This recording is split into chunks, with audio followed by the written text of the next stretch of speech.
আসসালামু আলাইকুম। Sports talk with আশিকে সকলকে স্বাগত জানাচ্ছি। আপনাদের কাছে একটা প্রশ্ন, আজকে মিরপুরের পিচটা কি সাধারণ ছিল, নাকি আজকে নাহিদ রানা অসাধারণ ছিল?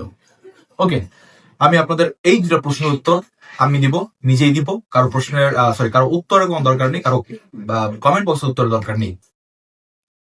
মিরপুরের পিচ চিরচাহিত যেমন থাকে আজকে ঠিক তেমনই ছিল।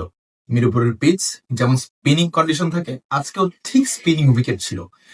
তবে আজকে অসাধারণ ছিলেন নাহিদ রানা।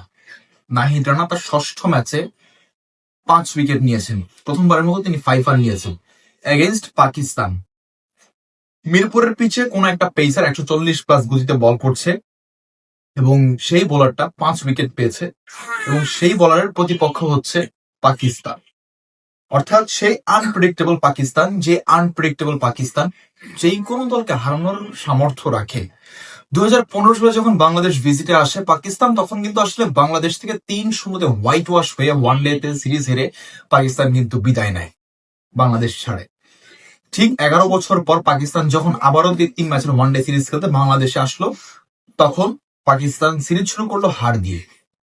1-0 পাকিস্তান পিছিয়ে। সবকিছু আলোচনা সমালোচনা হচ্ছে, তবে সবকিছুর ঊর্ধ্বে, সবকিছুকে আজকে ছাপিয়ে আলোচনাটা যাকে হচ্ছে, তার নাম হচ্ছে নাহিদ রানা। এই নাহিদ রানা, যেই নাহিদ রানাকে কিছু কিছু সাংবাদিকরা বলেছিলেন যে নাহিদ রানা ইজ ফিনিশড। ভাই, নাহিদ রানার এই যে এখন কি হয়েছে, নাহিদ রানা ফিনিশড? নাহিদ রানাকে যত্ন নেওয়া দরকার বাংলাদেশের। শন টেট কিন্তু আসলে সেই জিনিসটাই করেছেন। শন টেট যত্ন নিয়েছেন এবং নাহিদ রানা কিন্তু আজকে সেই যে যত্নের একটা ফল, সেই ফল কিন্তু আজকে দিয়েছে। নাহিদ রানা 7 ওভারে 24 রান দিয়ে 5 উইকেট নিয়েছেন এবং পাকিস্তানের হোল ব্যাটিং লাইন আপকে একাই ধসিয়ে দিয়েছে। পাকিস্তানের যখন 41 রানে 1 উইকেট, নাহিদ রানা উইকেটটা নেন। 47 রানে 2 উইকেট, নাহিদ রানা নেয়। 55 রানে 3 উইকেট, এটাও নাহিদ রানা পিক করে। 62 রানে 4 উইকেট, সেটা নাহিদ রানা পিক করে।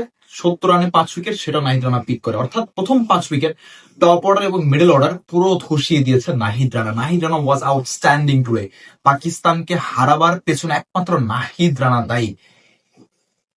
নাহিদ রানার এই ধারাবাহিকতা বজায় রাখুক, নাহিদ রানা এই ধারাবাহিকতা বজায় রাখুক, নাহিদ রানার এই ধারাবাহিকতা বজায় থাকুক, বাংলাদেশের এই জয় বজায় থাকুক। এই ম্যাচ, এই সিরিজ বাংলাদেশ জিতে গেলে Bangladesh ICC one day ranking এর 9 নম্বরে উঠে আসবে এবং আই থিঙ্ক এরপর বাংলাদেশের ওয়ার্ল্ড কাপ কোয়ালিফিকেশন খেলা লাগবে না। ধন্যবাদ সবাইকে।